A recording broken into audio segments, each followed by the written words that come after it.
Des voitures qui avancent à la vitesse d'une tortue, des véhicules qui slaloment pour éviter les trous béants remplis d'eau de pluie. La pluie inattendue d'hier a exacerbé la circulation, notamment au niveau des 67 hectares. À moins de 16 jours de l'ouverture officielle des Jeux des Îles, les chaussées n'ont toujours pas fait l'objet de réhabilitation. Les demandes de rénovation auprès de la commune urbaine d'Antananarive obtiendront désormais des réponses 3 jours après leur dépôt. Les droits à payer se limiteront désormais aux droits de dépôt et aux droits de sécurisation. Les procédures administratives se sont aussi vues allégées. À la une de l'actualité internationale au Japon, le 9 août 1945, un bombardier américain B-29 largue la bombe Fat Man sur Nagasaki. Il s'agit du second bombardement atomique de l'histoire, 3 jours après celui d'Hiroshima. 78 ans plus tard, les survivants tentent de perpétuer la mémoire de ce jour funeste pour le Japon.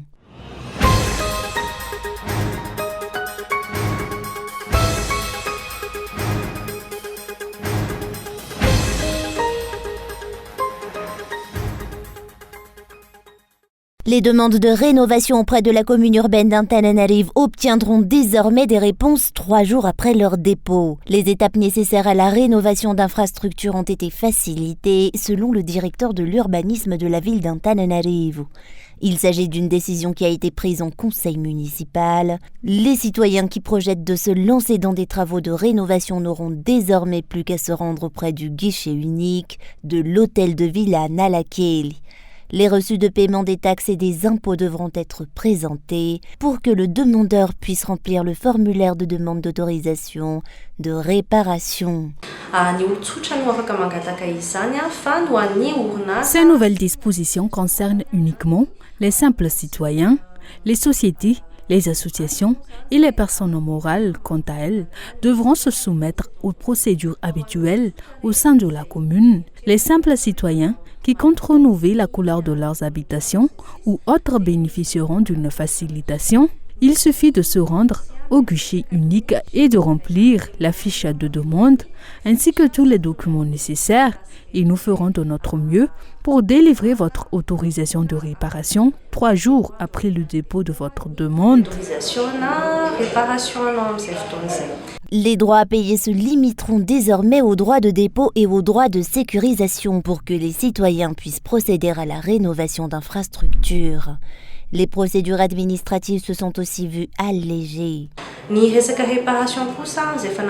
réparations qui ont fait l'objet de facilitation ne requièrent plus que 100 000 arrières de droits de dépôt et 6 000 arrières de sécurisation. C'est tout ce que les citoyens paieront. Les réparations ne requièrent pas de droits de voirie. Cela permettra aux habitants d'investir davantage dans la rénovation et dans l'amélioration de leurs habitations et de leurs biens.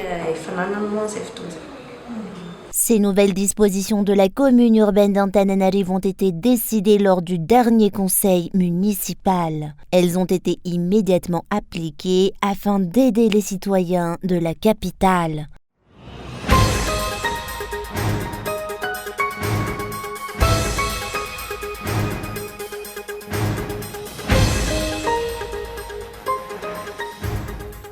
Des voitures qui avancent à la vitesse d'une tortue, des véhicules qui slaloment pour éviter les trous béants emplis d'eau de pluie, des trous en plein milieu des chaussées, une circulation au ralenti, des agents de la circulation qui peinent à essayer de fluidifier la circulation. Les embouteillages ont quelque peu mis à bout la patience des automobilistes ce matin. À moins de 16 jours de l'ouverture officielle des Jeux des Îles, les chaussées d'Antananarive et de ses environs n'ont toujours pas fait l'objet de réhabilitation. Le Conseil des ministres du 15 mars 2023 puis celui du 7 juillet dernier concernant la réfection de 11 rues avaient pourtant souligné que cette réhabilitation des rues de la capitale était la priorité pour le ministère des Travaux publics. Jusqu'au jour d'aujourd'hui, les travaux de réhabilitation sont restés en suspens au niveau d'Ambutensouch. Les taxis-baies sont restés bloqués des heures entières sur le tronçon menant vers 67 hectares. Cela fait plus de 20 minutes que je suis bloqué à cause de la dégradation de l'état des rues et de l'inertie des dirigeants. À la saison des pluies, les embouteillages seront 3 fois pires. La petite pluie d'hier est déjà la cause de tous ces bouchons.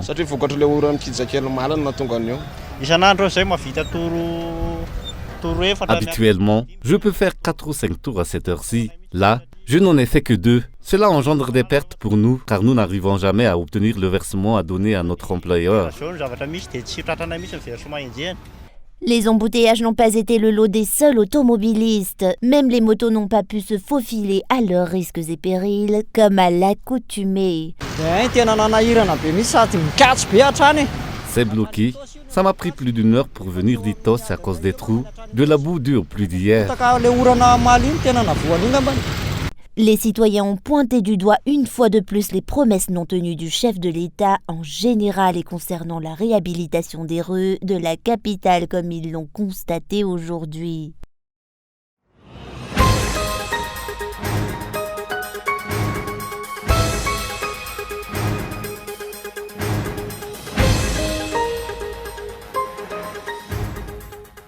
Les affirmations du président de la République malgache avançant qu'à partir de 50 km de la capitale, les citoyens ne sont pas au courant de sa nationalité française sont fausses, selon le groupement des intellectuels pour le développement de Madagascar. La population de Fianarantsoa attend impatiemment le jugement de la Haute Cour constitutionnelle concernant cette affaire. La date d'ouverture du dépôt de candidature aux élections présidentielles auprès de la HCC approche.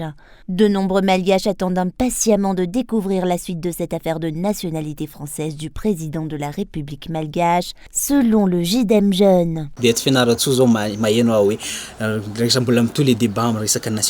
Les débats sur la nationalité française du président de la République continuent à Fianarantsoa. Or, le chef de l'État avait dit lors d'une émission télévisée qu'à partir de 50 km dont on arrive, plus personne n'entend parler de cette affaire de nationalité. C'est faux, monsieur le président. Tout le monde continue d'en parler et de se demander si c'est un malgache ou un français qui est à la tête de l'État malgache.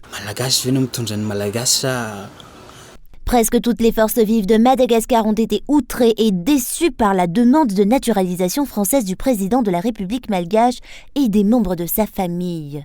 Une naturalisation française qui a été confirmée par le concerné lui-même lors d'une émission télévisée à la télévision nationale en juillet dernier. La décision de la HCC est ainsi attendue par bon nombre de citoyens selon le GDEM, un jugement qui normalement devrait être sans surprise au regard de la loi, notamment de l'article 42 du Code de la nationalité malgache. Concernant la caution à verser pour chaque candidature aux élections présidentielles qui a quadruplé, ce groupe rappelle que d'autres lois peuvent être appliquées si l'on souhaite réduire le nombre de candidats aux élections présidentielles. Elles sont même nombreuses. Est-ce donc à l'État de filtrer qui seront ses adversaires politiques lors des prochaines élections? De nombreux citoyens ont des idées, des connaissances et de la culture, mais ils ne possèdent peut-être pas 200 millions d'ariars. 200 millions d'ariars. Les essais et les projets expérimentaux dans la gestion du pays suffisent désormais, dénonce le groupement des intellectuels pour le développement de Madagascar. La direction du pays requiert un individu qui s'est préparé à la gestion d'un État, un leader qui a des programmes et des projets de société clairs qui peuvent être réalisés en 5 ans pour faire sortir Madagascar de la pauvreté avérée dans laquelle elle est actuellement plongée.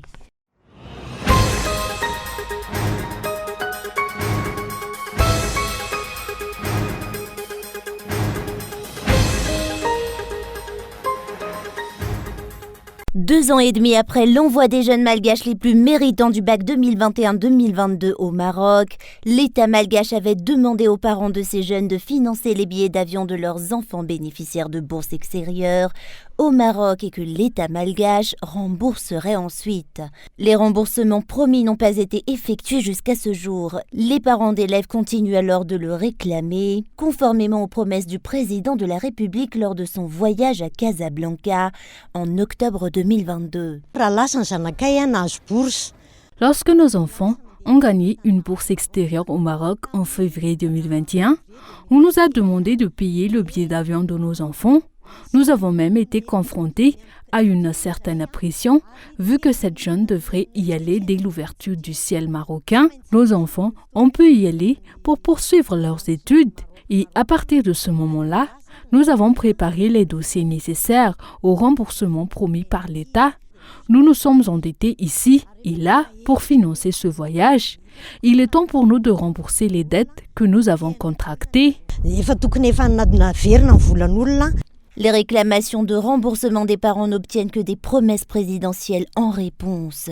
Lors de la rencontre du président Andrzej et de son épouse avec la diaspora malgache à Casablanca, au Maroc, le 19 octobre 2022, une autre promesse non tenue a encore été faite. Il faut examiner ce cas, il faut élaborer une liste pour le remboursement des billets d'avion. C'est tout à fait faisable, nous allons nous entraider. Le président de la République n'a toujours pas tenu parole, dénonce les parents des étudiants. Ils n'ont jusqu'à ce jour obtenu aucune réponse claire et satisfaisante. Nous avons été convoqués en mars dernier et les responsables nous ont dit que nos dossiers ont été traités et qu'il ne reste plus qu'à attendre l'ordre du jour du Premier ministre, mais nous continuons d'attendre jusqu'à ce jour. La prise en charge des étudiants comporte aussi des anomalies à l'heure actuelle, dénoncent les parents. Ils se posent la question de savoir où en est actuellement la valorisation de l'enseignement et de l'éducation des jeunes malgaches à l'heure actuelle. Ces jeunes représentent pourtant l'avenir du pays. L'envoi des étudiants au Maroc est le fruit d'une collaboration entre l'Office de la formation professionnelle et de la promotion du travail, de l'État marocain et de l'AMC, l'Agence marocaine de coopération internationale. Conformément à l'accord qui a été passé, 20 étudiants malgaches par an bénéficieront d'une bourse extérieure au Maroc. Les billets d'avion des étudiants et les indemnités seraient à la charge de l'État malgache. Une responsabilité que le pays a bel et bien accepté d'endosser, d'après le Conseil des ministres du 2 novembre 2022. L'État malgache n'a pas su tenir parole et ses responsabilités vis-à-vis des élèves et de leurs parents.